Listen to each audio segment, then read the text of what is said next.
esse vídeo no meu canal de YouTube. Tá gravando. Então o que a gente tem para hoje é coisa simples, mas que vai demandar um certo tempo para poder estudar. E aí a partir de hoje eu já vou dar algumas tarefinhas para a gente fazer. Bom, esse aqui é o primeiro head de biofísica e aí a gente tem que terminar toda a nossa carga horária de biofísica e tem que ser dada uma prioridade para vocês no primeiro semestre. Então eu quero que vocês entendam isso, que vocês estão sendo priorizados para fazer essa disciplina. E aí, por isso eu vou pedir um pouco de energia, um pouco mais de energia para vocês para poder fazer essa disciplina. Porque a gente tem cerca de, eu estava fazendo as contas, eu acho que a gente tem umas 40 aulas para completar a nossa disciplina de biofísica aplicada.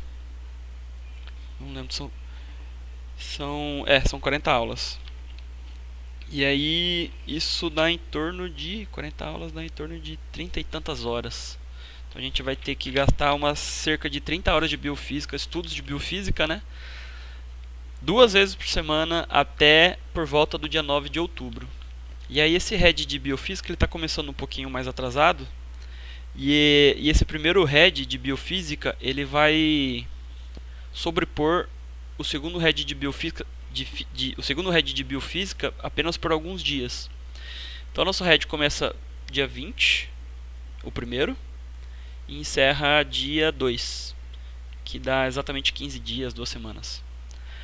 Existe a possibilidade da gente usar algum sábado para poder estudar, tá? Eu vou estar disponível no canal do Discord todos os dias, o dia todo, para poder fazer qualquer tipo de atendimento, tirar dúvida. E eu tô aparentemente não, parece que é fato, já é meio que fato consumado. Os alunos preferem acompanhar as videoconferências no Meet, né? Porque parece que ocupa menos banda na internet e também ocupa menos memória, né? Porque você pode baixar o Discord ou você pode abrir o Discord no navegador do Google Chrome. Só que o Google Chrome ele consome cerca de 3, acho que é 3 GB, né? O computador tem uma média de 8 a 16 GB de RAM e ele já ocupa 3. Aí já com o Discord ocupa um pouquinho mais. Aí acaba travando e a tela não fica fluido, né? Você não vê com fluido, você vê assim, ó, né? Coisas estranhas, muito estático. E aí vou tentar mudar pro Meet, só que eu ainda não tenho experiência e certamente o próximo encontro vai ser no Meet. Eu vejo pelo celular no Discord, fica tranquilo. Tá, obrigado. Eu acho que horrível pelo celular, mas eu recomendaria pelo computador. Mas se você consegue, tudo bem. Então, o Red vai até dia 2, né? Dá 15 dias no dia 2. E aí, o segundo Red vai começar dia 31. Então, o primeiro Red vai sobrepor o segundo só por 2, 3 dias aqui, né? E aí depois vai seguir normalmente como os outros heads que os outros professores estão seguindo também. Ok. Agora o próximo ponto que a gente vai passar ainda sobre o plano de trabalho. Falta terminar esse plano de trabalho, eu vou corrigir ele. E vou subir ele na plataforma Moodle. Então a gente vai usar muito a nossa plataforma Moodle para poder. É lá que você vai pegar todas as principais informações, todas as informações para falar a verdade. E eu vou tentar deixar organizado lá todas as informações que você precisa para poder conseguir as suas notas de biofísica, o que você tem que estudar, quais são as tarefas, as datas. Lá vai estar presente esse plano de trabalho, vai estar presente o livro que vocês vão baixar e tudo mais. E aqui tem então as atividades que elas vão ser realizadas, e essas atividades elas são como posso dizer, elas são recorrentes, elas funcionam com uma certa frequência. Por exemplo, na primeira semana a gente vai ter 2 videoconferências, na segunda semana também. No próximo Red, essa dinâmica também vai acontecer. Sempre 2 videoconferências por dia. E aí essas Sai daí, meu gato. tá incomodando. E aí essas videoconferências vão tomar no mínimo 1 hora do seu tempo durante o dia. Às vezes pode durar até 2 horas. E é aquilo, né? Você sabe que eu enrolo muito na aula. E aí, se eu estiver enrolando muito, dá um toque pra mim que eu concentro. Pois bem. Quais são as atividades que a gente vai fazer durante a semana? Vocês vão participar da videoconferência. Eu vou propor algumas videoaulas para vocês assistirem. Primeiro, eu vou sugerir videoaulas do canal de YouTube chamado Khan Academy. Só que lá não tem nada de biofísica. Lá o que vocês vão ver é assunto de eletrostática. Porque é um assunto que vocês têm que ter mais ou menos dominado, razoavelmente dominado, para poder entender o conteúdo de... Deixa eu ver, está escrito aqui em algum lugar. Diferença de potencial das membranas e concentrações iônicas. Então você tem que ter um fundamento físico bem sólido para poder entender esses pontos. E aí, vocês vão fazer a leitura e ao mesmo tempo que vocês vão fazer a leitura do capítulo, vocês vão produzir um resumo desse capítulo. E é um resumo manuscrito, ou você pode fazer um resumo manuscrito, ou você pode escrever esse resumo nesse aplicativo aqui, ó. Só dessas duas maneiras eu aceito, tá? Então você pode usar esse aplicativo para poder escrever seu resumo. Eu explico. Não é nada muito difícil, tá? Para entender LaTeX. Isso aqui se chama LaTeX, tá? Essa linguagem aqui. Não é linguagem de programação, mas é linguagem de comando, né? Que é a mesma coisa da linguagem de programação. Tipo, você dá comandos lá e o computador executa algumas coisas, né? Que lá é a linguagem de programação. Isso aqui é a linguagem de comando. E aí eu dou um comando como que um texto tem que ficar em determinada posição da página. Isso aqui não é nada muito difícil. Eu posso te dar um modelo já pré-pronto e você simplesmente só escreve aqui, ó, no meio. E aí alguma coisa ou outra você vai aprender, por exemplo, inserir figura, escrever equação matemática, você vai ter que aprender, enfim. Tá aí uma coisa, tá aí algo que eu acho que pode agregar valor na sua carreira, aprender LaTeX. Ele é bastante disseminado dentro das ciências exatas e a galera da biologia e da química está começando a usar mais. E é por esse motivo que eu aceito por LaTeX, porque é algo que vai agregar na sua carreira. E eu sei que tem aluno que tem bastante interesse nisso. Então, além do resumo manuscrito, ou por LaTeX, né, dos pontos estudados do capítulo 21 desse livro aqui, ó, Física para Ciências Biológicas e Biomédicas, dos autores Okuno et al. Que são vários autores. Caldas e Show. Então é esse livro aqui, ó. Ele é fácil de baixar na internet. Eu vou deixar ele disponível no Moodle para você baixar, facilitar para você. Mas se você quiser, se você estiver assistindo aí, né, e estiver prestando atenção, você consegue baixar, você faz uma pesquisa rápida no Google e você baixa esse livro em 2 minutos, no máximo 2 minutos. É facinho de achar. Você vê então aqui no capítulo 21, que é o capítulo que a gente vai estudar para esse primeiro head. Os próximos capítulos, a gente vai estudar todo esse livro, tá? Os próximos capítulos, eu não lembro quais são, mas ele está escrito aqui, ó. Termodinâmica, tem capítulo de termodinâmica nesse livro aqui, depois a gente pesquisa. Nesse livro aqui. E a parte de radiações. Tem alguma coisa de radiação aqui também, mas eu vou complementar com alguma coisa de algum livro de ensino médio.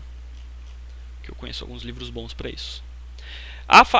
Como eu já disse, a parte mais fácil da disciplina é essa aqui, ó. É a que menos vai demandar tempo e tempo para poder entender. São até poucas aulas, né, que eu coloquei aqui. Isso aqui é o cronograma que eu tinha apresentado para vocês no começo do ano, antes dessa desgraça, dessa pandemia aí. Bom, então, esse é o livro, aí você vai no capítulo 21. Esse é o capítulo que a gente vai estudar. Passei. Página 353. Acho que é 370. no PDF. Exatamente, 3. Então esse é o capítulo. E aí, vocês vão ver que esse capítulo, vocês vão ter que fazer resumo desse capítulo, não é nada muito difícil, tá? Tá tudo no nível de entendimento de vocês, mas vai demandar tempo, tá? Vai demandar tempo. Para produzir um resumo de 10 páginas vai demandar no mínimo umas 3 horas, infelizmente. Você pode tentar condensar isso, não tem problema, tá? Assim, eu gasto 3 horas para fazer um resumo de 10 páginas, né? Mas você certamente pode gastar menos tempo que isso, não tem problema. É porque o meu resumo tem que ser muito bem... Eu vou explicar por que demora tanto. Tem que ser muito bem explicado, porque, né, vocês são alunos, eu não posso condensar coisas aqui, vocês podem. Mas condensar, deixar o negócio condensado não significa omitir pontos importantes. E aí, conforme você for estudando junto comigo, você vai ver quais são esses pontos importantes. Por exemplo, esse começo aqui não é importante. Esse comecinho aqui, ó. Eu fiz um comecinho, eu fiz esse resumo porque eu acho importante para vocês. Mas para vocês produzirem de resumo, para mim já serve a partir dessa seção 21.3. E aí vocês vão ver que o meu resumo está bem parecido com esse capítulo. Vocês vão ler o meu resumo, né, agora. Acompanhar o resumo que eu fiz agora há pouco. E depois vocês vão ler o capítulo e vocês vão perceber que eu fiz algum tipo de comentários pessoais meu. Tem uma marca minha no texto, né? Coloquei coisas que eu achei importante, que agrega no conhecimento. Então, deixa eu ver.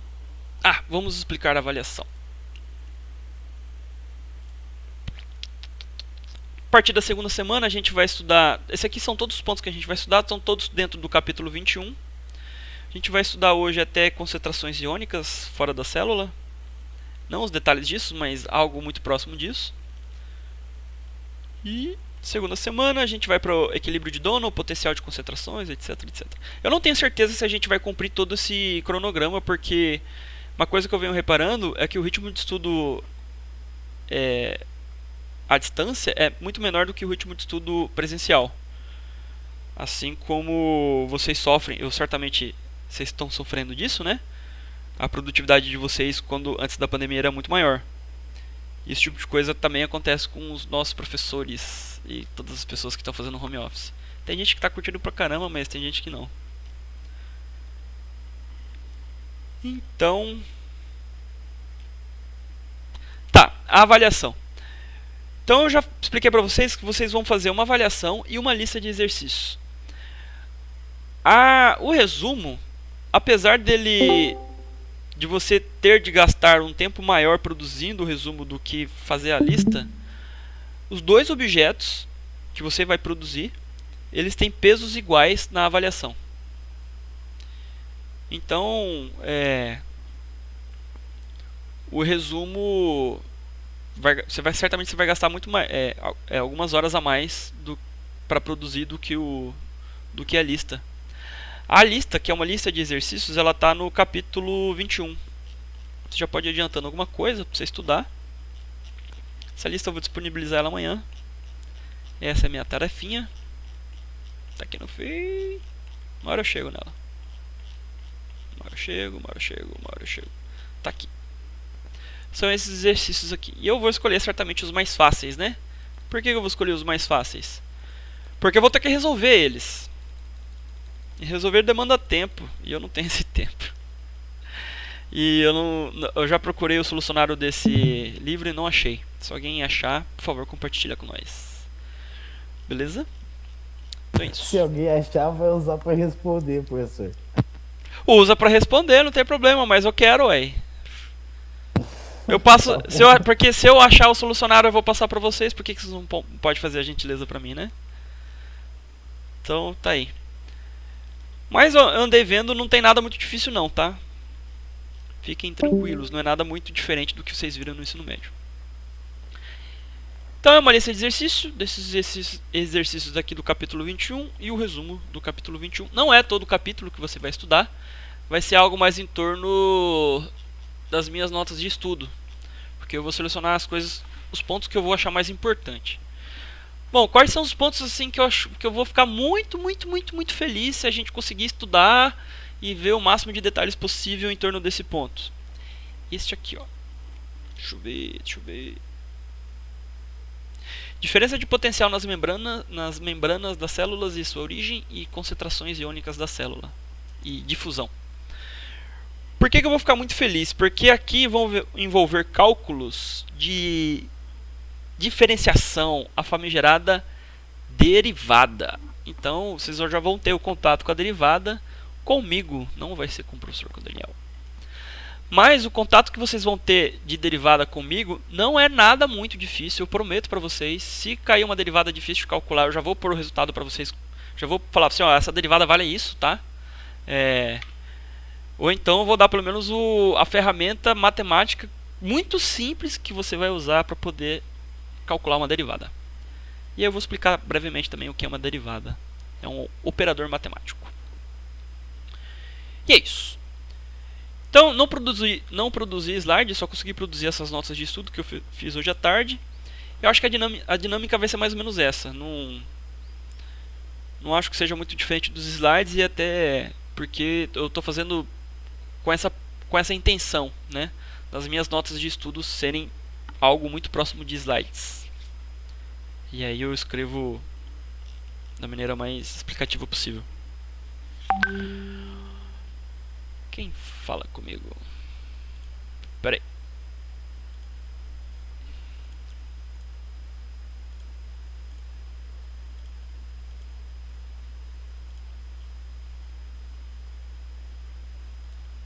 Uma plataforma. Mensagens. Eu saí do Whats, que se eu deixar o Whats ligado eu fico distraído. Voltando. Gente, só pra saber, quem tá assistindo e acompanhando, dá um oi aqui no chat. Oi. Oi no chat. Professor, só um pouquinho rapidão.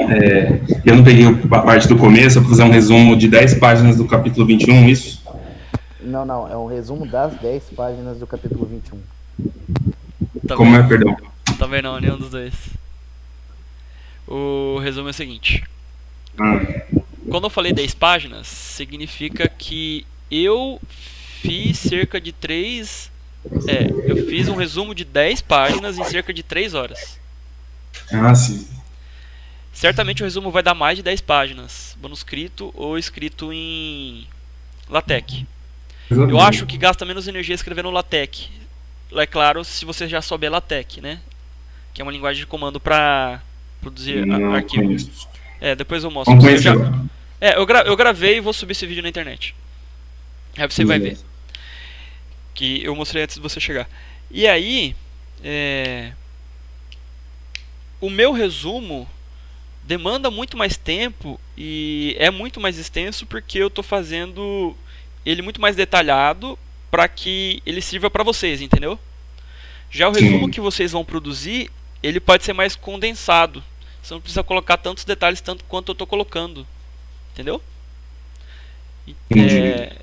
Porque tem um nível de exigência é diferente, né? O meu tem que ser mais completo. Mas vai ser um resumo do capítulo 21 ou de onde vai ser? Um resumo do capítulo 21, mas não vão ser todas as sessões que você vai resumir, tá? A gente vai descobrir quais sessões serão essas conforme a gente for estudando, conforme a gente vai evoluir nisso, entendeu? Agora sim. Porque eu não vou cobrar de vocês um resumo maior do que eu não consigo fazer, entendeu? Entendi. Eu não vou cobrar uma produtividade de vocês maior do que a minha. Não acho que cabe isso a vocês. Tipo, eu acho que eu deveria estar antes de vocês, mas enfim. Então por isso que o resumo não vai ficar tão comprido assim. E aí, além desse resumo que você vai produzir, certamente você vai produzir gastando muitas horas, você vai fazer também uma lista de exercício. Essa lista de exercício você vai gastar menos horas para fazer. Ela está no capítulo 21 desse livro aqui. Eu acho que eu expliquei para você, né? Acho que essa parte você pegou bem. Sim, sim. Que eu expliquei depois. E aí você vai gastar menos energia produzindo a lista do que o resumo. Só que ambos os objetos têm pesos iguais na avaliação. Eu vou dar uma nota... eu não terminei de explicar a avaliação, né? Como que é feita o cálculo da nota desse head? Essa nota, ela vai fazer parte da nota final do bimestre. E ela será proporcional à carga horária desse head, né? O head, somando todos os heads e a parte presencial, vai dar cerca de 60 aulas, né? Então, a nota desse head vai ser proporcional a 11 aulas de 60, né? Vai ter esse peso na avaliação. E aí, dentro dessa nota desse head, como que vai ser feito? Eu vou pegar a nota da lista, que vai variar de 0 a 10, e vou multiplicar por meio, e vou somar com a nota do resumo, e essa nota do resumo vai estar multiplicada por meio também. Que na prática é como se os dois tivessem pesos iguais. E o que mais? Acho que é só, né? A respeito de avaliação e nota, acho que é só. Eu vou ter que detalhar um pouquinho mais essa avaliação. Acho que cabe mais coisa. Cabe mais coisa ainda. Explicar melhor. Rapaz. Ok. Deixa eu diminuir o volume aqui que tá alto. Então eu vou começar o assunto de biofísica, né? Outra coisa. Vocês fizeram uma avaliação, eu já corrigi e já tenho as notas. Só que eu tô morando em Novo Mutum, né, nessa pandemia, e deixei essas notas na minha casa em Lucas do Rio Verde. Aí amanhã eu vou pra Lucas e vou pegar essas notas e vou usar elas se for bom pra vocês, eu vou, se for bom pro aluno, né? Eu vou usar pra calcular a nota do semestre. Se não for bom, eu vou descartar ela, tá? Ou seja, ela só vai ser usada se aumentar a sua nota. Se ela baixar, eu vou tirar ela. E eu acho que o cachorro comeu, hein? Não queria falar não, mas você vai chegar lá. Se o cachorro comeu, eu vou ter que ser obrigado a, dar uns pontos pra vocês aí, né? Nossa, coisa triste, hein? Coisa triste. Fico triste com uma notícia dessa. Então vamos lá. Vamos introduzir... o livro é Ciências Biológicas e Biomédicas. É Física para Ciências Biológicas e Biomédicas. O capítulo é o 21 e o autor do livro é o Okuno, mais o tal de Show e Caldas. Então a gente vai estudar potencial de repouso de uma célula. E aí o objetivo desse capítulo é pelo menos estudar o fluxo de íons entrando e saindo numa célula, né? E aí esse fluxo de íons ele acontece porque tem uma diferença de concentração de íons na parte interna da célula com a parte externa, criando uma diferença de potencial. E aí você vai lembrar das suas aulas do ensino médio, quando você estava estudando eletrostática, que quando eu tenho uma região povoada de cargas positivas, porque íon é uma carga, né? E outra região povoada de cargas negativas, eu tenho uma geração de campo elétrico, né? E aí o campo elétrico sai dessas cargas positivas e entram nas cargas negativas. E qualquer carga que esteja dentro desse campo elétrico se essa carga for positiva, então ela vai sair da região positiva e ir para a região negativa. E se a carga for negativa, ela se afasta das regiões negativas e se aproxima das regiões positivas. E aí nesse processo de transição de cargas, a gente tem que analisar o que acontece com a energia dessas partículas. E aí, quando a gente estuda a variação da energia dessas partículas, a gente tira uma quantidade física chamada potencial de repouso da membrana. E a gente vai ver como se chega então a esse potencial de repouso. Esse primeiro pedaço quando você for fazer o seu resumo, você vai fazer um resumo muito parecido com minhas notas de estudo. E essas notas de estudo, né? Ela vai concentrar e vai colocar... nessas notas de estudo, eu vou concentrar e colocar comentários meus que vão enriquecer a sua leitura do capítulo. Então você precisa fazer a leitura do capítulo. Algumas partes que eu considero que são nebulosas de entender, eu tento explicar no meu resumo. E além disso, eu tento colocar uma curiosidade ou outra no meu texto. Então eu acho bom você ler os dois. E aí, já vou deixar bem claro que esse pedaço do livro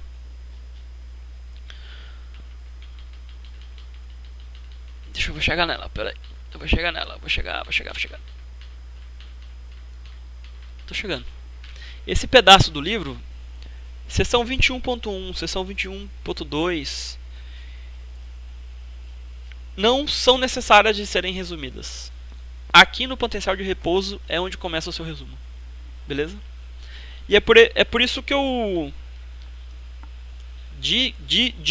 disse a vocês que o seu conhecimento dos fundamentos de eletrostática tem que ser bem sólido.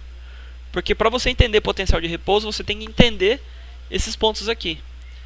E aí quem fez terceiro ano do ensino médio recentemente, certamente vai lembrar de todas essas equações matemáticas que estão aqui. Claro que não vai lembrar de uma maneira espontânea, mas conforme você for fazendo as leituras, você vai resgatar da memória. E aí então fiz o resuminho, fiz uma introdução um resumo da introdução, mas já acabei já explicando, já acabei já falando a introdução, né, que o objetivo desse encontro, né, dessa videoconferência é entender o potencial de repouso da membrana. E aí, para você entender o potencial de repouso da membrana, você tem que entender o que é um potencial elétrico. Então ele é um objeto físico e ele é causado pela presença de cargas numa determinada região. Então se eu tenho uma região que há presença de cargas, seja elas positivas ou negativas, seja ela um caminhão carregado positivamente, seja ela uma molécula polar, seja ela um íon de sódio, essa região, em torno dessa carga, ou dessa distribuição de cargas, vai haver potencial elétrico. E aí, na verdade não é potencial elétrico, vai haver um campo elétrico. E aí uma forma de se calcular o campo elétrico é usar um artifício chamado potencial elétrico. E aí eu vou mostrar para vocês como que a gente usa isso. Então uma distribuição de cargas produz um campo elétrico em torno dessa distribuição. A forma desse campo elétrico depende dessa distribuição de cargas. Então se eu tenho uma distribuição em forma de esfera, o meu campo elétrico vai ter uma simetria que a gente chama de simetria radial, né? Uma simetria radial são raios saindo de um ponto concêntrico ou raios entrando num ponto concêntrico, né? E se eu tenho uma distribuição de cargas em formato de linha, eu tenho uma distribuição radial, mas eu tenho vários círculos assim, né? Eu tenho vários raios e em cada ponto vão ser raios paralelos. E aí eu vou ter, no caso, seria uma simetria cilíndrica, isso aqui que se chama. É claro que linha é um tipo de cilindro, né? Não pode ser esquecido isso também. E eu tenho também uma distribuição homogênea de cargas na forma de um plano infinito. E aí você vai pensar assim, mas por que a gente fala plano infinito? É porque se você colocar um duende muito pequenininho aqui, ó, na borda do plano, esse duende vai olhar o plano, vai perceber que esse plano é infinito. Para ele a Terra é plana, né? Porque o plano é infinito. E aí esse duende pode ser, no caso, pode ser representado por uma molécula, pode ser representado por uma poeirinha. E essa molécula vai estar muito próxima da parede da membrana, né? Da membrana celular.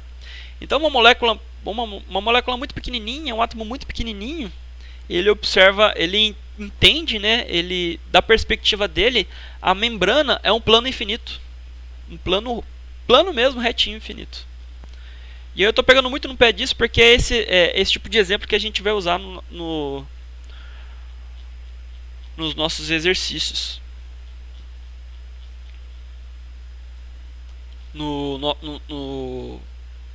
nas sessões do capítulo. né? Então eu posso ter uma distribuição positiva de cargas em formato de plano infinito e uma distribuição negativa de cargas em forma de plano infinito também. Cargas negativas no caso, né? E aí, da onde que vem, por exemplo, por que eu posso representar campo elétrico por linhas de campo? Eu posso representar por causa de um experimento científico que ele está descrito no livro Fundamentos de Física do autor Halliday. Deixa eu ver, eu devo ter comentado isso em algum ponto. Não lembro agora qual ponto eu falei isso. Mas quando você ler, você vai ver esse comentário. Eu fiz esse comentário aqui em algum lugar. Então essas linhas de campo, elas são linhas imaginárias, mas elas realmente existem, tá? E a forma de comprovar a existência delas é fazer um experimento científico da... Se entrar aqui na internet, você encontra esses experimentos.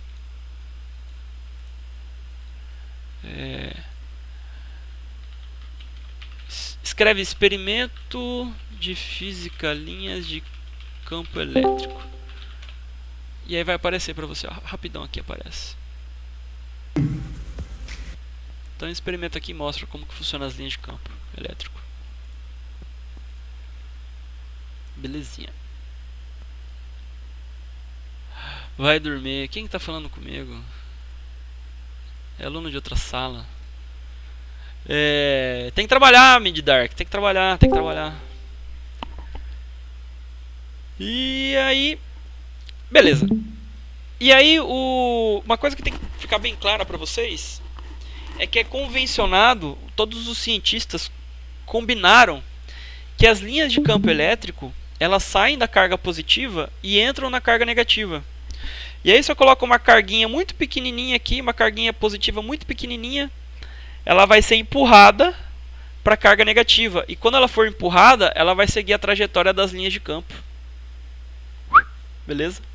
E aí se eu coloco uma carguinha negativa muito pequenininha aqui, próximo da carga da distribuição de cargas negativas, ela vai ser empurrada para a carga positiva e ela vai acompanhar as linhas de campo. É por isso que as linhas de campo são desenhadas e é por isso que é convencionado que as linhas de campo saem do positivo, divergem do positivo e convergem no negativo, né?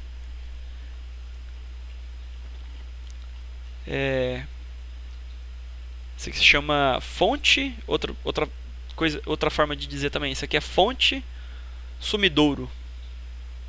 Pode ser também.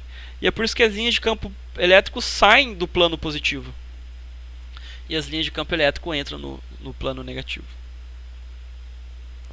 E aí, nesse capítulo, daremos atenção às distribuições de cargas em forma de plano. E eu já expliquei por quê, né? Porque um átomo muito pequenininho aqui, né? Um íon, né? Uma carga muito pequenininha aqui, ele observa a parede da membrana como se fosse um plano infinito. Porque ele é muito pequeno em relação à parede. Outra informação importante também, a quantidade de linhas por unidade de área, ou seja, a densidade de linhas de campo elétrico, é proporcional ao campo elétrico. Então, quanto mais linhas de campo elétrico eu tenho juntas dentro de uma determinada área, maior a intensidade desse campo elétrico. Tá? E aí, uma partícula carregada com Q coulombs de intensidade, coulomb é a unidade de medida de carga, é algo mais ou menos parecido com a unidade de medida de massa. Como você explica quilograma, por exemplo? Você vai falar, é a unidade de medida de massa. Né? A unidade de medida que aparece na balança, quando eu vou pesar, parece quilograma. E a unidade de medida da carga, quando eu vou colocar lá na balança de Cavendish, que é uma balança parecida com a balança utilizada para poder encontrar força gravitacional, é usada, essa balança está medida em coulombs. Então essa partícula carregada, chamada Q, e tem Q coulombs de intensidade, ela sofre uma força elétrica quando atravessa uma região permeada de campo elétrico. E aí, se o campo elétrico for esse tipo aqui, ó, constante em todos os pontos, né? Todos os pontos distantes do do plano, o campo elétrico vai ter sempre a mesma intensidade, porque ele não diverge, né? Ele não diverge. Então, eu posso usar essa expressão matemática aqui. Se eu coloco uma carga positiva muito próxima aqui do plano positivo, ela vai ser empurrada, né? Conforme segundo uma trajetória, que essa trajetória vai ser igual à trajetória das linhas de campo, ela vai ser empurrada no sentido também das linhas de campo elétrico, né? Segundo essa expressão matemática aqui. E aí, se o campo elétrico for positivo e a carga for positiva, então a força elétrica ela é positiva também. Aqui, eu tenho que falar um pouco sobre sinais negativos aqui desse ponto de vista aqui, ó. O aluno que teve aula comigo sabe que tudo que acompanha o eixo X, a orientação do eixo X, tudo que vai para a direita é positivo e tudo que vai para a esquerda é negativo. Então, se a força elétrica está apontada para a direita, ela é positiva. Se a força elétrica está apontada para a esquerda, ela é negativa. Se o campo elétrico está apontado para a direita, ele é positivo. Se o campo elétrico estivesse apontado para a esquerda, aí nesse caso ele seria negativo. Módulo do campo elétrico, não poderia ter colocado o módulo aqui, mas tudo bem. Se o campo elétrico então ele é positivo, ele aponta para a direita. Se eu coloco uma carga elétrica positiva, no caso o elétron, né, ele tem carga elétrica igual a menos 1,6 vezes 10 elevado a menos 19. E o próton tem a carga elétrica de mais 1,6 vezes 10 elevado a menos 19 coulombs. Então, se for um próton aqui, por exemplo, ele vai sair das regiões positivas e ir para as regiões negativas, e ele vai ser empurrado pela força elétrica que é gerado pelo campo elétrico. E se a carga for negativa, a força elétrica vai apontar para a esquerda. Por esse motivo, a força elétrica ela é negativa. E quem dá o sinal negativo na fórmula matemática aqui é exatamente o sinal negativo que acompanha a intensidade de carga, né?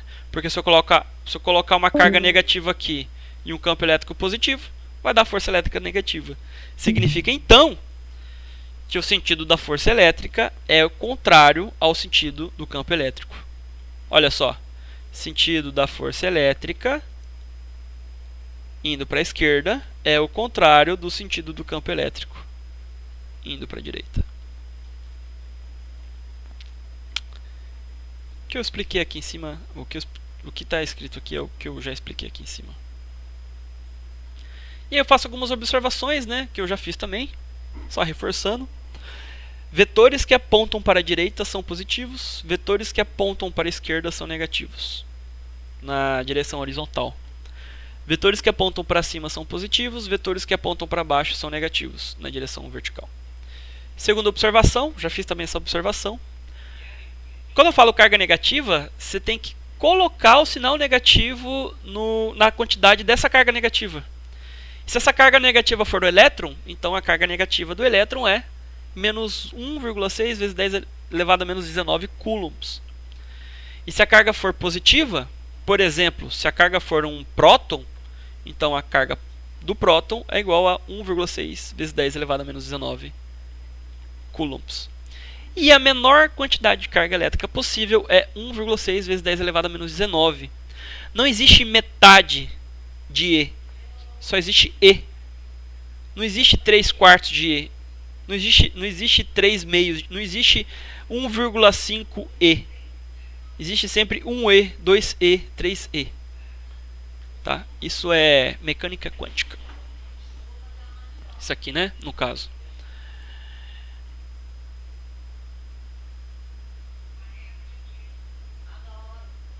Peraí. Fala mais. De novo, o Paulo começou a falar no fundo. Voltei. Da mecânica. Tá, explicado então um pouco de eletrostática. Agora eu vou explicar como se chega ao potencial elétrico, né? Qual é o significado de potencial elétrico?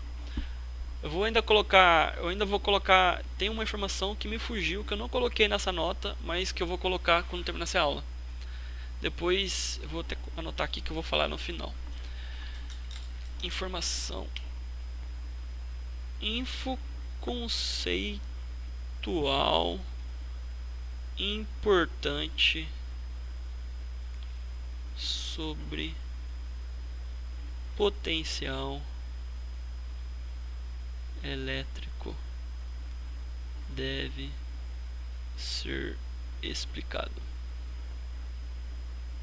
Eu acho que é uma das coisas primordiais que você precisa saber.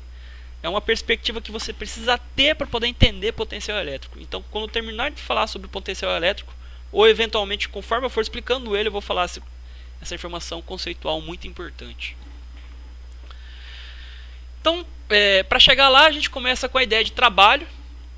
O trabalho ele é definido como força vezes o deslocamento.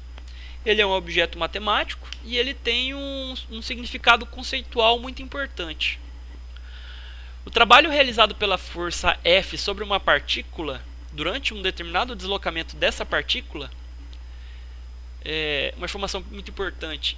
Não é sempre que essa força é a causadora desse deslocamento, tá?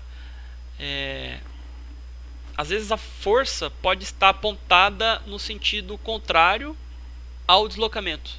E aí nesse caso a força estaria freando a partícula, né? Essa informação é importante sobre o trabalho. Então vai aí um significado do trabalho. Qual é o significado do trabalho então? O professor de física ele tem uma certa dificuldade de falar um significado mais ou menos exato do trabalho, porque geralmente varia, né? Mas está aí a minha definição. O trabalho de uma força ele tem um significado conceitual que eu ligo à sua ideia de variação de energia. Então, se você executa trabalho, significa que você gastou energia. E essa energia foi para alguma coisa. Beleza? E quando você executa esse trabalho, você está aplicando força. É por esse motivo que quando você se movimenta, você se cansa, você gastou energia. E aí você precisa repor essa energia na forma de alimentos, e aí seu corpo quebra esses alimentos, liberando a energia eletrostática das ligações elétricas dessas moléculas.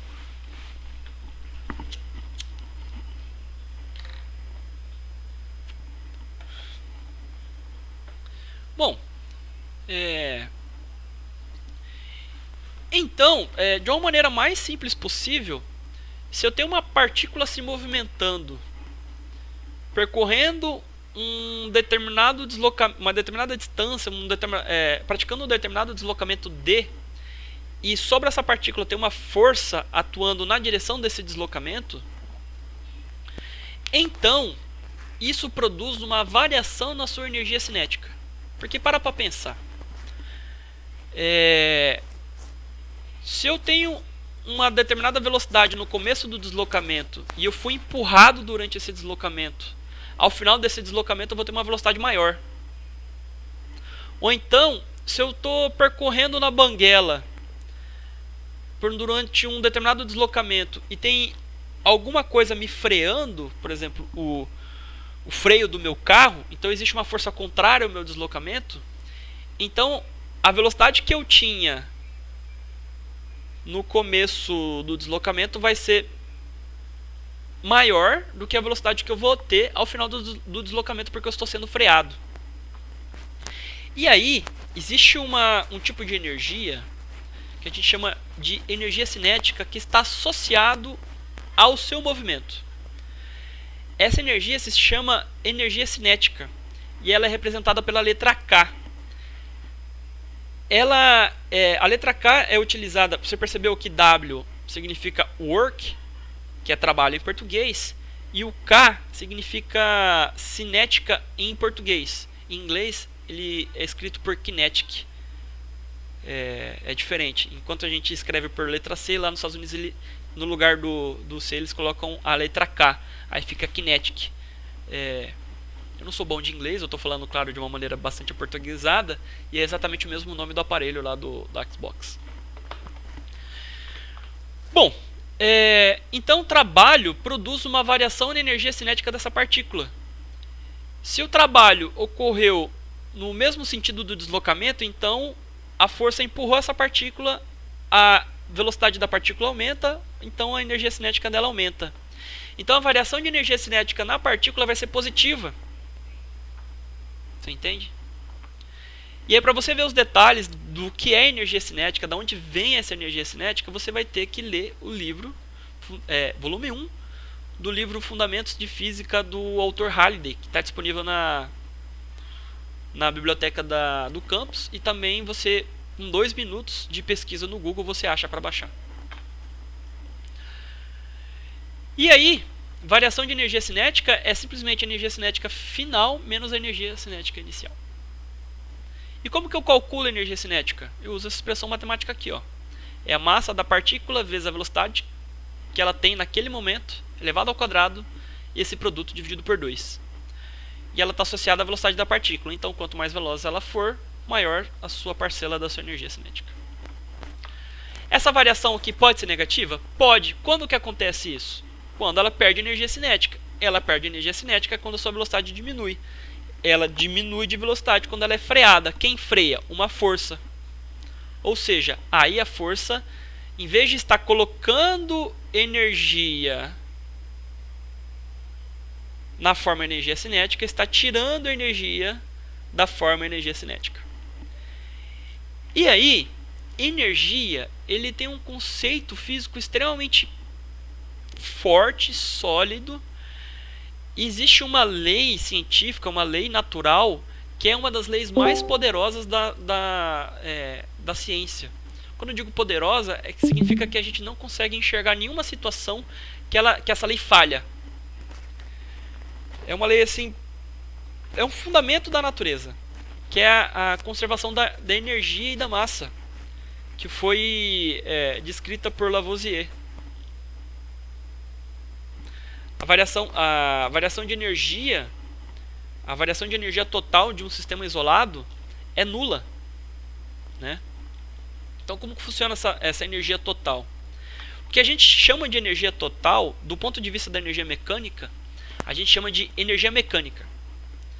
E a energia mecânica, ela é simplesmente a soma da energia cinética com a energia potencial. E a energia potencial, ela funciona como se fosse um estoque de energia. É onde você vai guardar a energia lá dentro. Exatamente, você imagina um container onde você vai... É meio abstrato isso, mas eu vou dar um exemplo para você como que funciona esse estoque de energia e vai ficar muito fácil. Vou dar um exemplo físico muito próximo de você, que vai ficar muito fácil de entender como que literalmente eu armazeno energia, tá? Na forma de energia potencial. Então, essa energia ela fica armazenada na forma de energia potencial. O trabalho vai retirar energia potencial e vai transformar essa energia potencial em energia cinética. Então, toda partícula dentro de um campo de forças tem um estoque de energia potencial. Por exemplo, você tem um estoque de energia potencial. Certamente você deve estar assistindo essa aula sentado numa cadeira. Então você tem uma altura em relação ao chão. O que significa isso? Você tem a potencialidade de cair. Então você tem uma energia potencial gravitacional. Se você cair da cadeira, sua energia potencial gravitacional vai diminuir e sua energia cinética vai aumentar. Você vai cair no chão e essa energia vai se espalhar na forma de vibração, som e calor no chão. Na forma também de radiação um pouco. Então tá aí uma forma de gastar energia potencial na forma de energia cinética. Beleza. Só que esse sistema que eu dei para você, esse exemplo que eu dei para você, não é um sistema isolado. Vou te dar um exemplo de sistema isolado, em que a energia mecânica não varia. Uma mola lá nos confins do universo. Então lá nos confins do universo, Thanos está lá perambulando e ele tem uma mola. Ele pega a mola e comprime a mola. Quando ele comprime a mola vai aplicar uma força contrária à compressão. O que significa? Que Thanos armazena energia na forma de energia potencial elástica da mola. Quando ele solta a mola, a força elástica interna da mola vai empurrar as extremidades. E a energia potencial que foi acumulada devido à força externa do Thanos é gasta na forma de energia cinética. Então a energia potencial vira energia cinética, a mola vai se descomprimindo, ela vai voltar à sua posição de repouso, né? Que era a sua posição antes de ter antes do Thanos ter acumulado energia lá dentro dela. E depois, por inércia, ela vai passar desse ponto de repouso e vai começar a se esticar. Quando ela começar a se esticar, além do seu ponto de repouso, a força elástica da mola vai começar a atuar. E aí, a força elástica vai realizar um trabalho, vai retirar energia cinética da mola e vai armazenar essa energia cinética na forma de energia potencial. A mola vai começar como é que fala? A frear, vai eventualmente parar momentaneamente e vai voltar porque a força elástica vai estar atuando para puxar ela. Enquanto essa força elástica estiver atuando, a energia potencial da mola vai aumentando. E aí vai num movimento de depois que isso acontece, vai voltar para o ponto de repouso novamente. Por inércia, a mola vai se comprimir. E aí depois que passar pelo ponto de repouso, a força elástica agora vai começar a empurrar contrário. Ou seja, há um movimento periódico aí. Antes do Thanos, eu consegui armazenar energia na mola. E essa energia fica oscilando na forma de energia. Ora energia cinética, ora energia potencial. Ora energia cinética, ora energia potencial. E quem armazenou essa energia lá dentro da mola foi Thanos. Tá? E aí esse exemplo da energia de mola é muito parecido com a energia... com a ligação eletrostática que as moléculas têm entre si, né, que os átomos têm entre si para poder formular átomos. Eles literalmente vibram como se eles fossem as extremidades de uma mola. E aí o Einstein fez esse tipo de consideração e conseguiu tirar alguns... Aqui, ó. A força elástica da mola empurra as extremidades do corpo, transformando a energia potencial em energia cinética. E aí Einstein usou esse tipo de analogia, que a força elétrica é análoga à força elástica, em seus estudos de física do estado sólido. E aí a gente entende muito de física do estado sólido, e por isso a gente entende de semicondutores, e por isso que a gente tem nossos processadores para ter os nossos computadores pessoais aqui, para poder ter essa aula, né? Então, viva as pessoas que estudam, né? Porque Einstein pode ter sido uma pessoa muito boa, mas ele não conseguiu nada se não tivesse estudado. Fica aí a motivação para você, pelo menos subir na carreira, né? Então é isso. A energia mecânica de uma partícula isolada se mantém constante e todas as posições, para todas as posições dentro desse ambiente fechado e para todos os instantes de tempo. É claro que você reparou que a energia cinética e a energia potencial, elas dependem. No caso da energia cinética, ela depende da velocidade, a velocidade depende da posição, e a posição está parametrizada no tempo. Então a energia cinética ela vai variar. Há uma correlação para cada posição, há um valor diferente de energia cinética. E para cada posição também há um valor diferente para a energia potencial.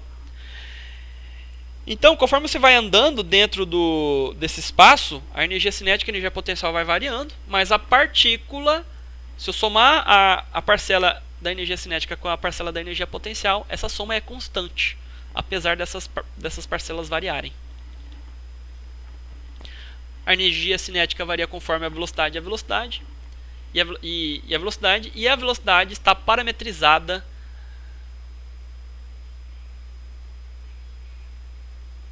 pelo tempo, pela posição. E a posição está parametrizada pelo tempo. Quando eu falo parametrizado, significa que depende. tá? Ou melhor dizendo, há uma correlação. Para cada tempo eu tenho uma posição, para cada posição eu tenho uma velocidade. Se para cada posição eu tenho uma velocidade e para cada posição eu tenho um tempo, então para cada tempo eu tenho uma velocidade. Então há uma correlação, tempo, posição, velocidade, beleza? E aí a energia potencial varia conforme a posição também da partícula. Tem uma parametrização em relação ao tempo, mas a gente nunca utiliza isso do ponto de vista do potencial. Aí, por que a gente faz isso? São motivações que não vêm ao caso aqui, tá? Mas de uma maneira geral, tudo pode depender da posição, tá? Tudo pode ser parametrizado em relação à posição. O tempo não, mas a posição sim.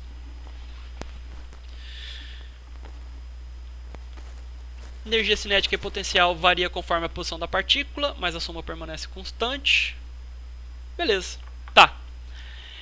Então, eu fiz uma afirmação aqui que é o seguinte. Se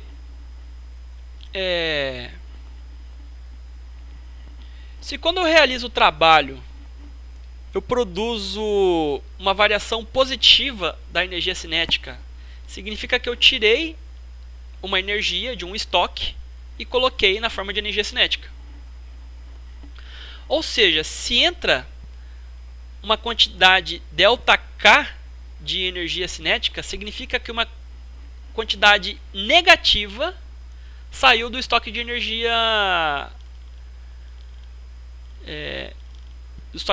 potencial. Você entende o que eu quero dizer?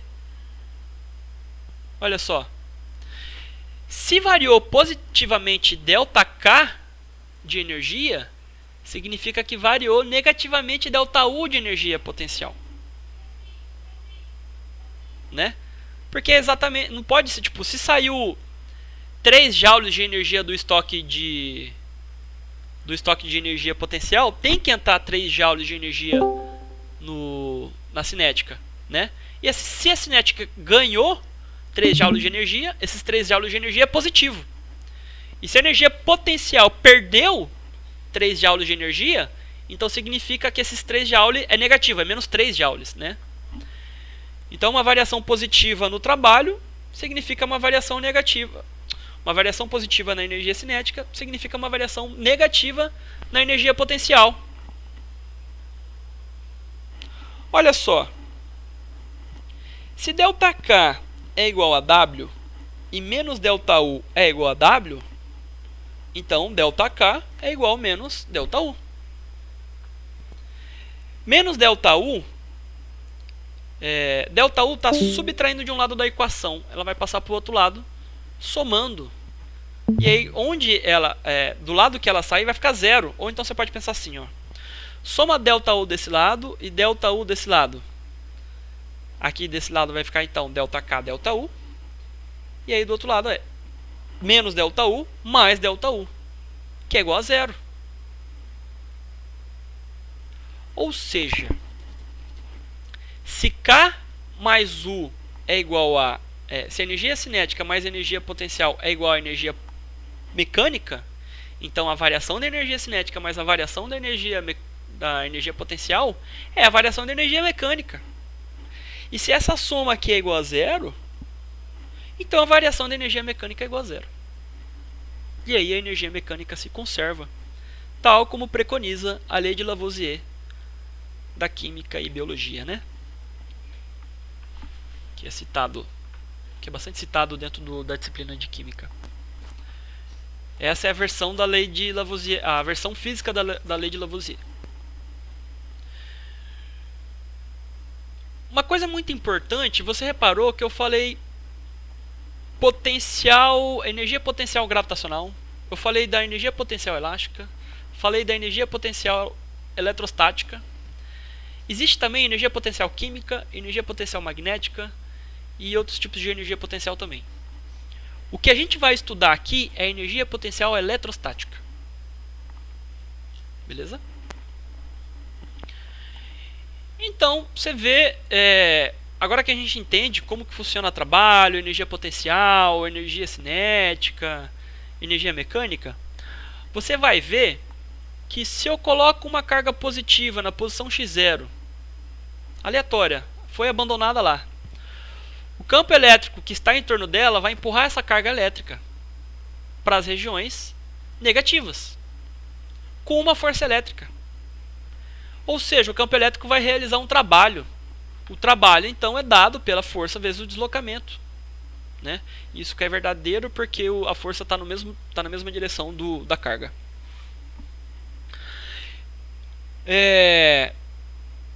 A força atuante aí é a força elétrica. E eu já falei para vocês que a força elétrica sobre a carga Q é exatamente a intensidade da carga Q vezes o campo elétrico. Né? E esse trabalho aqui está produzindo uma variação positiva na energia cinética da carga.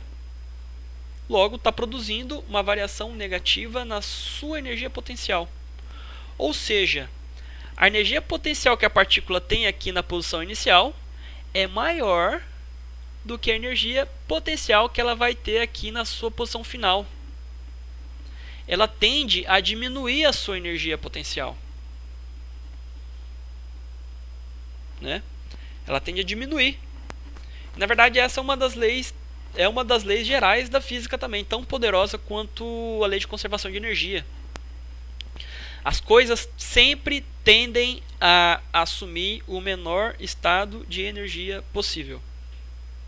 Sempre. É por isso que as coisas caem. Você entende onde eu quero chegar? É por isso que as coisas caem.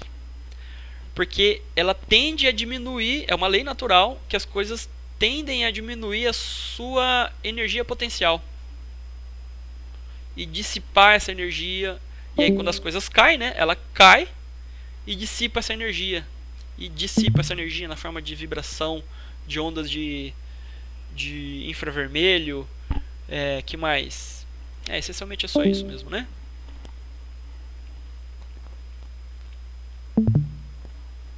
Ou ela pode também ficar acumulada nas ligações atômicas dos átomos, né? Lembra que eu falei pra você? Que se eu pegar uma mola, comprimir ela, depois soltar, ela vai ficar vibrando? Por que ela está vibrando? Porque eu acumulei energia lá dentro. É daí que vem, por exemplo, aqueles brinquedinhos que você dá corda. O que é dar corda? Lá tem uma mola em formato de hélice, em formato de... Não é formato de hélice. Lá dentro tem uma corda em formato de espiral. Você enrola essa espiral e aí ela vai até um determinado ponto. Quando você solta, aquela espiral tem uma força elástica que faz com que ela volte a se descomprimir, né? Quando você gira, você está dando, você fala que o povo lá fala que está dando corda. Eu não sei o significado exatamente dessa expressão, mas quando você gira, você está comprimindo essa mola na forma de espiral. E aí quando você solta, essa espiral começa a se abrir. E conforme ela vai se abrindo, ela vai girando. E conforme ela vai girando, você pode fazer um rotor girar, por exemplo. Então você consegue armazenar energia na forma de energia potencial. Assim, também como você consegue armazenar energia na forma de energia potencial eletrostática. Por exemplo, imagina que você tem uma carga muito intensa na quina da sua sala. E na sua mão tem uma carga positiva. Lá na quina da sala também é uma carga positiva. Na sua mão tem uma carga positiva muito pequenininha. E aí conforme você vai empurrando essa carga positiva contra a carga positiva que está parada, você vai percebendo que a força contrária vai aumentando. O que você está fazendo? Você está realizando um trabalho sobre essa partícula, está tirando a energia cinética dela, colocando energia potencial eletrostática. E aí quando você solta, essa energia potencial eletrostática é transformada em energia cinética. Ou seja, sua energia potencial vai diminuindo. Agora vem o significado de potencial elétrico, que presta atenção na declaração que eu vou fazer. Energia potencial elétrica é diferente de potencial elétrico. São nomes parecidos, mas são distintos. Por que eles são parecidos? Porque uma é utilizado para construir a outra. Por isso que eles têm nomes parecidos. Eles são diferentes, é claro, mas têm nomes parecidos. E aí, você percebe o seguinte. Se eu pegar essa intensidade de carga aqui, que está multiplicando, e passa para o outro lado, eu vou ter essa expressão pentagrama. E aí, o lado direito da expressão pentagrama não depende da intensidade da carga. Essa intensidade de carga aqui ela pode variar o que for. Esse lado direito vai ser sempre o mesmo valor. Ah, professor, então se eu variar essa intensidade de carga aqui, o ΔU vai variar? Por que eu posso ter liberdade... Não, a pergunta é a seguinte. Por que eu posso ter liberdade de variar o delta aqui, a intensidade de carga aqui, e o lado direito da expressão pentagrama não varia? É pelo seguinte, há uma ligação muito forte entre a carga e a variação de energia potencial.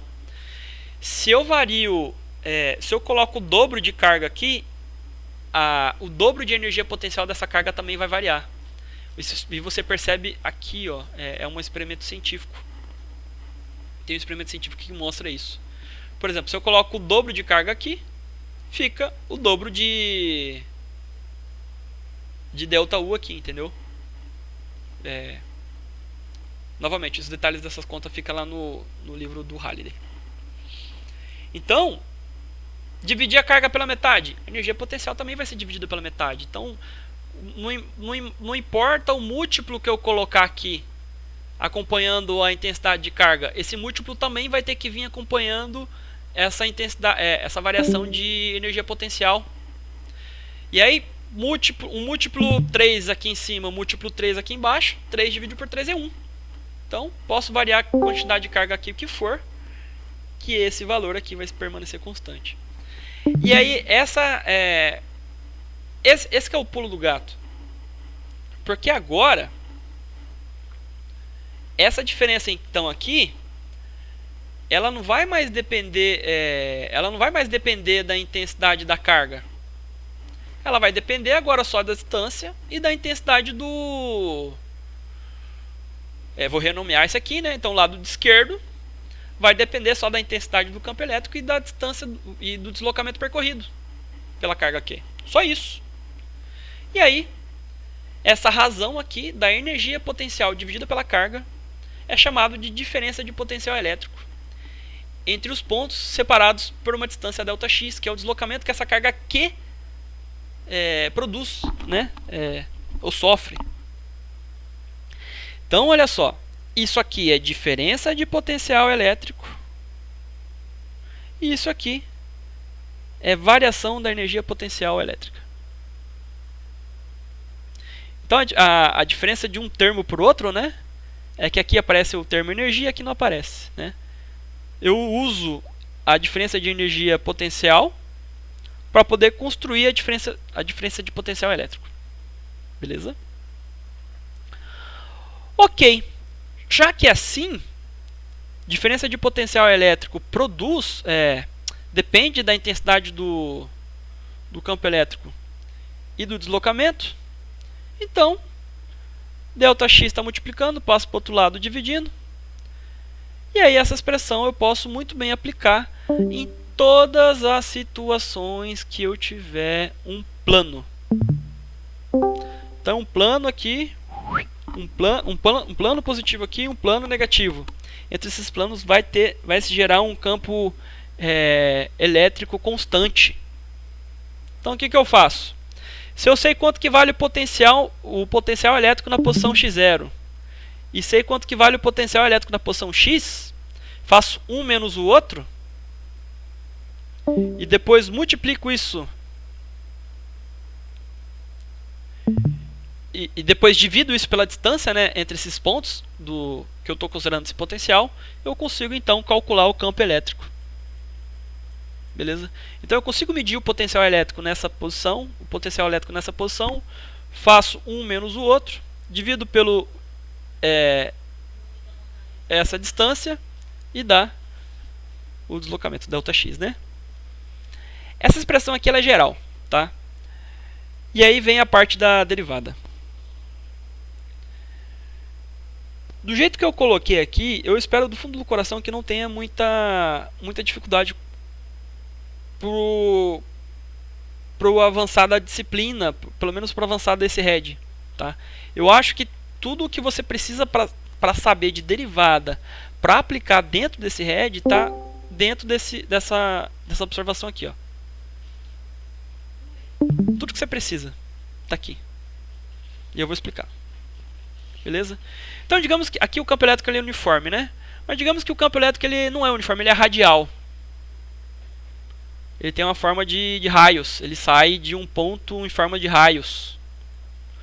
Ou então ele tem essa característica cilíndrica. Enfim, o campo elétrico varia conforme a posição, conforme eu vou variando de posição.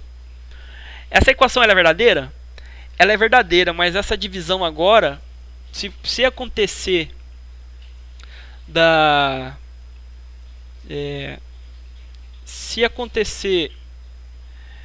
do campo elétrico ser variável, né, depender de cada posição que você for andar, né, dentro desse campo elétrico, então eu vou ter que aplicar a derivada. Tá faltando um sinal negativo aqui, depois eu vou corrigir. Mas tem embaixo.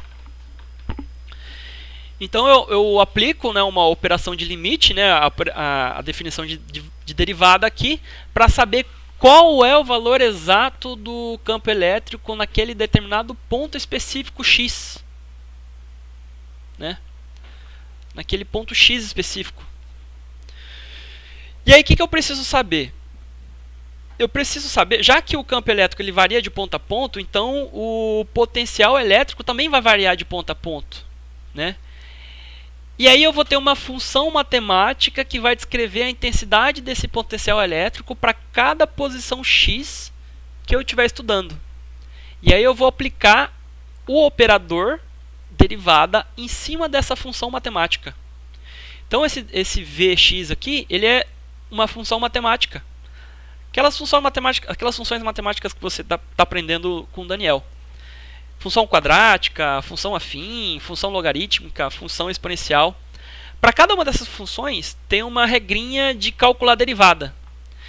E para uma função matemática desse tipo aqui, ó, que eu tenho um coeficiente constante multiplicando a incógnita, e essa incógnita está sendo elevada a outro coeficiente, seja ele negativo ou positivo, seja ele... Enfim, esse n aqui e o k podem estar dentro dos números reais, né? Do grupo dos números reais. Ele pode ser raiz quadrada, pode ser menos, pode ser π, enfim, tanto faz. O efeito é sempre o mesmo. Você vai, então, quando, por exemplo, quando eu aplicar esse aqui é o operador, né? Então, o operador vai bater aqui na função x e vai virar a derivada de f de x. Então, é isso mesmo. Imagina que é o operador. A gente chama isso aqui de operador. Aí a gente vai encostar ele na função f. Quando ele encostar na função f, ele vai virar uma função f'. E aí a gente vai chamar isso aqui de primeira derivada. Se a gente faz isso duas vezes seguidas, aplica uma derivada nessa função e depois aplica uma derivada nessa função aqui, eu vou ter essa expressão matemática aqui, ó, que pode ser representada por isso. Aí a gente vai ter a segunda derivada. Em algumas situações, aqui no nosso contexto a gente só vai usar a primeira derivada, tá? Segunda derivada é só um passo a mais que você vai aprender lá no Daniel. E aí, se para cada função que essa derivada bater, existe uma regra a depender de como é essa função, qual é a cara dessa função. E certamente a função que a gente vai utilizar com mais frequência aqui vai ser uma função muito parecida com essa aqui, ó, que é um coeficiente constante multiplicado em incógnita, e essa incógnita elevada a um outro coeficiente constante. E os dois coeficientes estão dentro dos números reais. E aí o que acontece? Eu tombo, quando eu bater a derivada aqui no f de x, eu tombo esse coeficiente n aqui, e o coeficiente n que ficou aqui em cima eu vou subtrair uma unidade. Se eu aplico novamente a derivada, eu vou tombar esse coeficiente aqui que é n-1 aqui para baixo, ele vai multiplicar esse n e vou subtrair mais uma unidade do coeficiente daqui do expoente de x. Aí essa vai ser a segunda derivada. E aí tem uma regra muito importante, que se eu tenho duas funções somadas e eu vou tirar a derivada da soma dessas duas funções, então é como se eu estivesse aplicando a derivada na primeira função e somando com a aplicação da mesma derivada, né, na segunda função. Outro efeito aqui, ó, se eu tenho uma função que ela está multiplicada pelo menos 1 aqui, o efeito é a mesma coisa que aplicar a derivada na função f e multiplicar pelo sinal negativo, né? Ou você poderia imaginar assim, um coeficiente multiplicando a função f. Esse coeficiente ficaria para fora aqui, né? Tal como o número 1, né? O número menos 1 aqui se comporta como esse coeficiente. E aí fica o coeficiente aqui para fora vezes a derivada de f. Então essas são as regrinhas, todas as regrinhas que você precisa saber para poder aplicar a derivada dentro do nosso contexto de biofísica. E você vai ver certamente isso ao fim do RED de matemática. Qualquer dúvida que você tiver sobre esse ponto aqui, você pode me consultar, tá? Também não é certeza que a gente vai aplicar essas derivadas em alguns exercícios que estão por vir. Eventualmente pode ser que sim. Se caso acontecer, certamente vai ser 1 ou 2 exercícios no máximo. Então por isso que eu estou pegando muito no pé, é coisa simples. Oi. Como é que faz se o meu entendimento ele não é nem o suficiente para eu conseguir formular uma pergunta? Aí significa que você não está entendendo nada. Não estou dizendo que é o meu caso, foi o meu que perguntou aqui do meu lado. Significa que não está entendendo nada, mas isso é recorrente, tá? Isso acontece com todo mundo. Já sofri disso e o único jeito para poder vencer esse tipo de sensação é fazendo leitura. Você vai fazer a sua leitura de pouquinho a pouquinho, você não vai pular de um parágrafo para o outro se você não entendeu o parágrafo anterior. Você vai gastar tempo para poder entender esse parágrafo, você vai pesquisar para poder entender, você vai trocar ideia com um colega e você vai me consultar. E aí, de parágrafo em parágrafo, a gente vai entendendo. É de gole em gole mesmo. É de gole em gole. Não tem como. Então tá bom, então é isso aí. Beleza? Mas a parte da derivada ficou difícil? Tudo bem. Deixa em segundo plano e coloca esse aqui em primeiro plano, que é o que realmente a gente vai utilizar. Esse aqui eu tenho certeza, é garantido que a gente vai utilizar. O que vai ser aqui? É só pegar o potencial... como posso dizer? O potencial do... Peraí. É só pegar o potencial na posição x, subtrair desse potencial o potencial na posição x0 e dividir por esse deslocamento aqui, né, que é a distância entre x0 e x. Simplesmente isso. Aí aqui é muito mais fácil. E aí quando você fizer isso, pega essa diferença de potencial, divide por esse deslocamento, né, que tem entre esse deslocamento, você calcula, multiplica isso por menos 1, né, e aí você calcula o campo elétrico. E aí esse campo elétrico é o que vai fazer empurrar a carga. E é por isso que é muito importante eu calcular o potencial elétrico de uma determinada região. Porque se eu sei a diferença de potencial elétrico de uma determinada região, eu consigo calcular o campo elétrico. Se eu consigo calcular o campo elétrico, eu consigo calcular a força. Se eu consigo calcular a força, eu consigo calcular o balanço de energia dessa carga. E aí é o balanço de energia dessa carga que é mais importante. E aí eu lembro que no começo da aula, eu citei uma informação conceitual muito importante sobre o potencial elétrico, que não pode passar batido e eu preciso explicar para vocês. O que é a diferença de potencial elétrico de um ponto de vista bem conceitual, não utilizando tanto equações matemáticas. Imagina o seguinte: você tem uma certa distribuição de cargas elétricas. E aí essa distribuição de cargas elétricas, ela está sendo empurrada por uma força elétrica. Então, se ela está sendo empurrada por essa força elétrica, você sabe que essa energia potencial eletrostática dessa distribuição de cargas está variando. Então eu quero saber quanto de energia potencial eletrostática por unidade de carga está variando. Então, essa razão, essa variação... outra maneira que eu posso imaginar também, potencial elétrico. Imagina assim, quanto de energia eu estou despendendo para poder variar a energia potencial de uma carga elétrica, por carga elétrica. Então você imagina que eu tenho um punhado de cargas elétricas lá, um punhado de cargas elétricas lá, sei lá, 3 coulombs, né? E esses 3 coulombs variou 3 joules de energia. O que significa isso, do ponto de vista da diferença de potencial elétrico? Que para cada coulomb de carga, ele ganhou de energia cinética 1 joule de energia.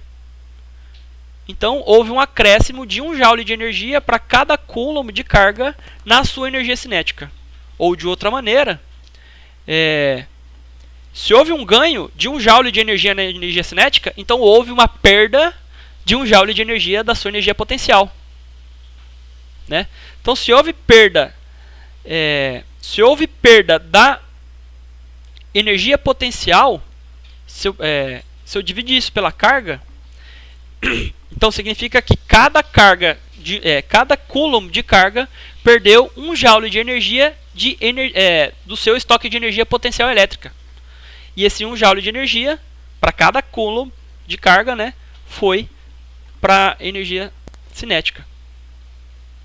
Essa é o significado conceitual de diferença de potencial. E aí, eu disse para vocês que existe uma lei muito poderosa da física, que naturalmente, se você abandonar as coisas, né, todas as coisas, naturalmente, essas coisas vão tender a diminuir a sua energia potencial. Do ponto de vista da eletrostática, naturalmente, o potencial elétrico da carga diminui se você abandonar ela. Você entendeu? Olha a relação. Então, todas as coisas tendem a cair, diminuir sua energia potencial. E se potencial elétrico é dividido por energia potencial por carga, então carga elétrica tende a naturalmente, né, tende a diminuir o seu potencial elétrico. Se uma carga elétrica enfrentou uma diferença de potencial elétrico negativo, significa que ela vai ficar menos energética depois que ela passar por essa diferença de potencial. Menos energética do ponto de vista da energia potencial, né? E aí essa energia potencial vira energia cinética, e essa energia cinética é gasta em algum mecanismo que seja útil para alguma coisa. Por exemplo, essa energia cinética da partícula atravessando a energia, por exemplo, imagina um fio condutor, né? O fio de cobre que tem uma corrente de cargas passando por lá. Então eu tenho essas cargas, elas vão correndo esse fio, porque elas vão diminuindo de potencial elétrico. Conforme elas vão diminuindo de potencial elétrico, elas vão perdendo energia potencial. Quando elas vão perder energia potencial, essa energia potencial vira energia cinética. Essa energia cinética depois vira energia de calor do aquecedor. Essa energia cinética depois vira energia luminosa. Essa energia cinética vira energia elétrica novamente, né, para poder fazer funcionar o processador do seu computador. Ou essa diferença de potencial natural que causa uma variação negativa na energia potencial, que depois vira energia cinética. Essa energia cinética vai ser utilizada em algum mecanismo celular, né? É por isso que a gente pega tanto no pé da energia das coisas, né? Porque se você quiser descrever como as coisas evoluem, e se você quiser descrever da maneira mais completa possível, você sempre vai fazer isso, descrevendo como varia a energia dessas coisas, né? Você não vai fazer diferente com a célula, né? Você não faz diferente com a célula. E aí, um dos mecanismos mais simples que tem na célula é a entrada e saída de íons. E aí depois a gente vai deixar esse assunto mais complexo. E aí vai vir as famigeradas bombas de sódio e bombas de potássio, os quais eu não entendo tão bem. E aí, a partir desse ponto, quem vai ensinar melhor vai ser os professores de biologia, né? Serão os professores de biologia. Minha concordância falada é péssima, perdão.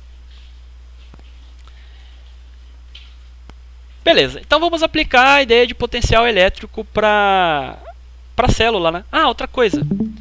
A unidade de medida de potencial elétrico é volt, que é quanto que é gasto de energia para cada coulomb de carga, né? Quanto que, por exemplo, se for um volt, significa, se for 1 volt positivo, significa que a carga elétrica ganhou 1 joule de energia potencial e perdeu 1 joule de energia cinética. Se for 1 volt negativo, significa que a carga elétrica perdeu 1 joule de energia potencial e virou 1 joule de energia cinética. E aí esse joule de energia cinética depois, lá na frente, vai ser utilizado em algum mecanismo celular.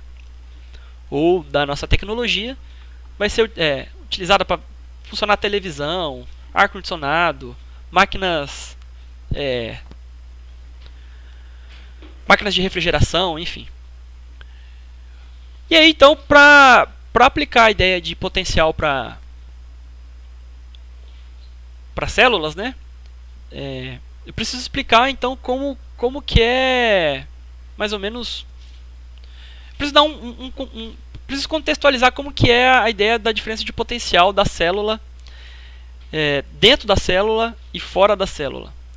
E aí, então, como que é a célula, né? Então, a célula é esse objeto aí da biologia, né? Que é muito melhor explicado pela biologia do que eu. Você com certeza sabe explicar melhor que eu. É uma das menores, se eu não me engano, acho que é a menor unidade de vida possível, né? Porque a definição de vida ela é mais ou menos meio que aberta, porque tem a existência do vírus e complica as coisas, mas é algo que tem dentro da célula. Tem metabolização, né? Ela absorve energia e essa energia faz com que ela exerça alguns tipos, faça com que o seu maquinário interno funcione, e aí ela pode, o que pode acontecer? Ela pode, sei lá, absorver líquidos e expelir líquidos, ela pode se regenerar, ela pode trocar, ela pode regenerar alguma coisa interna sua, ela vai sempre usar essa energia para poder exercer alguma atividade interna sua, ou para poder se replicar, aplicar meiose, mitose, todas essas coisas que vocês sabem melhor do que eu. Então, a parte interna da célula é recheada, né, de um maquinário celular, e esse maquinário celular está recheado de um líquido, e esse líquido está permeado de íons. A parte externa da célula também, geralmente a célula, né, com muita frequência a célula também está permeada de um líquido, e esse líquido também está recheado de íons. E aí, a gente tem um exemplo de uma célula em que o líquido interno da célula está recheado de cargas negativas. Recheado não, acumulado, né, na parede interna. Depois eu explico por que ela fica acumulada aqui na parede interna. E aí fora da célula tem também as cargas positivas. Nesse exemplo aqui, né? E aí o que acontece? Se eu tenho região positiva fora e região negativa dentro, significa então que tem uma queda de potencial, né? Saindo do positivo e indo para o negativo. Significa que se eu tiver uma carga positiva aqui, ó, ela vai para dentro. E que se eventualmente eu tiver uma carga negativa aqui dentro, ela pula para fora, né? E quem que empurra essa diferença de potencial aqui entre a parede interna e a parede externa? Essa diferença de potencial entre a parede interna e parede externa, que pode ser medida, ó, o medidor de voltagem, é utilizado para calcular o campo elétrico. E se eu sei o campo elétrico, eu sei qual que é a força que é aplicada na carga. nos íons que são empurrados para dentro e para fora? E se eu sei qual que é a força, eu sei qual que é o trabalho despendido para poder jogar a carga para fora e a carga para dentro. E se eu sei qual é o trabalho despendido para colocar a carga para dentro e a carga para fora, eu sei o balanço energético da célula, né, de uma maneira bem geral. Porque quem que empurra as cargas para dentro e para fora, né? É essa concentração de íons, né? E eventualmente pode acontecer dessa concentração de íon aqui dentro diminuir. E aí, se essa concentração de íon aqui dentro diminui, acaba diminuindo também a queda de potencial elétrico, né? E aí a célula fica menos energética, né? Para empurrar coisas para dentro, coisas para fora. E aí você vai perceber, ó, você vai acompanhar aqui no livro, ó, tá um pouco parecido com com as coisas que você viu escrita, né? Só que nas minhas notas tem alguns pontos que eu explico a mais. Então, como que eu vou medir a diferença de potencial elétrico entre a parte externa e a parte interna da membrana, né? E que na prática acaba sendo o potencial da membrana. Olha só, a diferença de potencial em torno da membrana é chamada de potencial da membrana. Então, como que eu vou calcular, medir, como eu meço o potencial da membrana? Então, existe um experimento, não sei os detalhes desse experimento, só sei o que está escrito no livro. É o seguinte, você tem então um capilar, né, a ponta de um vidro, um capilar de vidro. E aí dentro desse capilar de vidro, ele está recheado de uma solução de cloro com potássio com cloro, né? E aí essa solução de potássio com cloro ela é atravessada por um eletrodo. E esse eletrodo é um fio metálico muito, muito, muito fino, tão fino quanto esse capilar. Se você acha que se você acha que não existe esse tipo de fio tão fino, saiba que existe. Provavelmente esse fio é ouro. Esse fio é feito de ouro. O ouro consegue ficar tão fino quanto isso. Certamente deve existir outra liga metálica, mas isso daí quem sabe é quem se especializou em física do estado sólido. Bom, aí esse fio, esse eletrodo, né, tá ligado ao medidor de voltagem. Esse eletrodo está dentro da célula e aí ele cai numa posição, a extremidade desse eletrodo ele está na posição que a gente chama de posição A. Para fora da célula, então eu seleciono uma posição que eu vou chamar de posição B. E aí eu vou calcular a distância, vou medir, não dá um jeito de medir, né? Eu tenho um instrumento para medir isso. A distância em linha reta entre a posição A e a posição B, de modo que essa distância atravesse a parede da célula perpendicularmente. Então essa posição aqui, ó, geralmente ela pode ficar aqui no centro da célula, a posição B aqui. A linha que liga a posição A da posição B tem que atravessar perpendicularmente a parede da célula. E aí medir. Uso o dispositivo, né? Uso o dispositivo. E aí o que ele encontra? O que ele encontra? Que a diferença de potencial aqui, deixa eu pensar, do jeito que está escrito aqui, tá, se esse aqui é 0, tá, isso mesmo.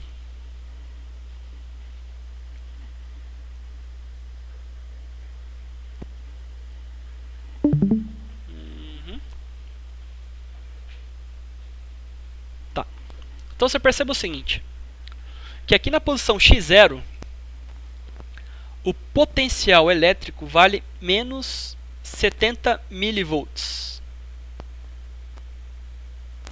E o potencial elétrico fora da célula é 0. Por que é 0? É sempre 0? É. O potencial elétrico fora da célula é sempre 0. Por que a gente faz isso? Primeiro que quando a gente vai estudar potencial elétrico, tanto faz para mim quanto que vale o potencial elétrico fora aqui na posição B, e tanto faz para mim quanto que vale o potencial elétrico aqui na posição A. O que me importa para mim realmente é a diferença de potencial elétrico, ou seja, V menos V0, que aqui no caso vai dar menos 70 milivolts. É essa diferença de potencial que me interessa, porque é justamente essa diferença de potencial elétrica que eu vou utilizar para poder calcular o campo elétrico. Depois que eu calcular o campo elétrico, eu calculo a força elétrica, e aí aquela conversinha que eu já tive, que eu falei mais cedo. Não me importa para mim quanto que vale o potencial elétrico em determinada posição. O que me importa para mim é quanto que varia o potencial elétrico entre essas posições. Então, se para mim é importante só a diferença de potencial elétrico, o ΔV, então eu posso eu consigo medir que a diferença de potencial elétrico entre a posição B e a posição A é de menos 70 milivolts, então eu posso simplesmente dizer o seguinte: na posição B, que é fora da célula, é 0. E na posição A, que é dentro da célula, é menos 70. Um menos o outro, menos 70 milivolts. E aqui tem uma dificuldade, que é o seguinte. Por que eu dei uma pausa grande agora? Porque perceba o seguinte. Se esse aqui é o potencial, a posição do potencial elétrico de repouso, a posição do potencial elétrico que vale 0, que é fora, então esse aqui não pode ser os valores negativos, né? Os valores zeros de x. Está invertido. Esse gráfico está espelhado. Mas isso é culpa do livro, tá? É o livro que usou esse tipo de coisa. Não gostei disso. Está invertido. Ou seja, o 0 está aqui. A posição 0, né, está aqui. Que seria o centro da célula, né? Aqui seria a posição 0 e para cá seria os valores positivos de x, né? Já que está invertido, ó. O 0 seria aqui e os valores positivos de x estariam aqui para fora. Ops, deixa eu ver. É isso mesmo. É isso mesmo. Então, conforme eu mais chego aqui, é isso mesmo. Então está invertido. Então você imagina que você coloca um espelho na frente desse gráfico e você olha o espelho. É o que você deveria estar vendo aqui impresso, né? O que aparece no espelho é o que você deveria estar vendo impresso aqui. Mas tudo bem. E aí, já que é assim, se eu meço a diferença de potencial elétrico entre a parede externa e a parede interna e estabeleço que a parede externa, potencial elétrico é 0 e a parede interna é menos 70 milivolts, isso aqui é um caso típico, né? Então, esse V0 eu chamo de potencial de repouso da célula, que é o que eu queria terminar sobre, é o que eu queria falar sobre hoje. E aí, fica aqui uma observação pelo seguinte: você percebe que eu fiz V0 menos V, né? Por que eu fiz isso? É porque esse V0, na verdade, ele é um rótulo específico desse conteúdo. E aí você precisa diferenciar desse tipo de rótulo aqui, que é um rótulo específico dos fundamentos de física e matemática. Aqui é o potencial elétrico, como eu poderia dizer, final. E esse aqui seria o potencial elétrico inicial. E aí eu convencionei que o potencial elétrico inicial é fora e o potencial elétrico final é dentro, tá? Então, isso aqui é uma convenção, é um rótulo específico desse. Só que aqui, ó, e aí esse 0 não significa que é potencial elétrico inicial, significa que é só o potencial, potencial de repouso da célula. Então, toda vez que você vê 0 aqui, é o potencial elétrico de repouso da célula. E aqui, ó, eu convencionei, a física e a matemática, ela convenciona diferente. Que esse rótulo 0 significa que é a posição inicial e essa aqui é a posição final. E aí, quando eu faço um menos o outro, eu tenho uma diferença, né? Uma diferença do x.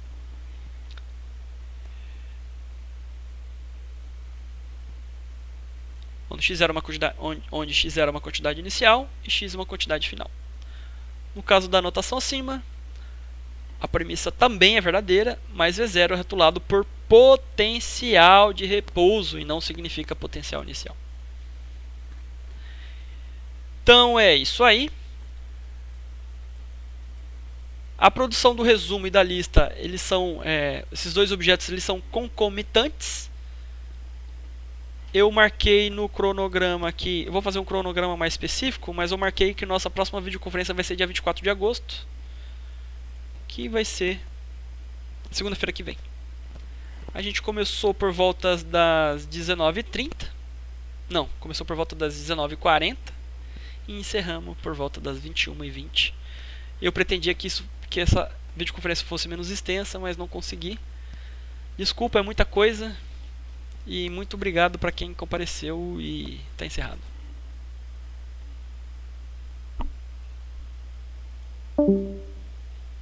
Até que enfim, a janta está pronta. Ó, a meu poema. A janta tá uma delícia. Ai. Ó. O universo é companheiro. Das estrelas tiro o brilho que preciso para manter o equilíbrio. Do sol o calor que mantém aquecida toda e qualquer forma de amor. Na água me lavo, mergulho, sonho fácil com um futuro fluido e maleável, digno e tragável. No fogo queimo o ódio e o rancor, que insistem, perduram, queimo as injustiças e desigualdades, que tanto maltratam nosso povo guerreiro e trabalhador. Beleza, força, fôlego, nessa terra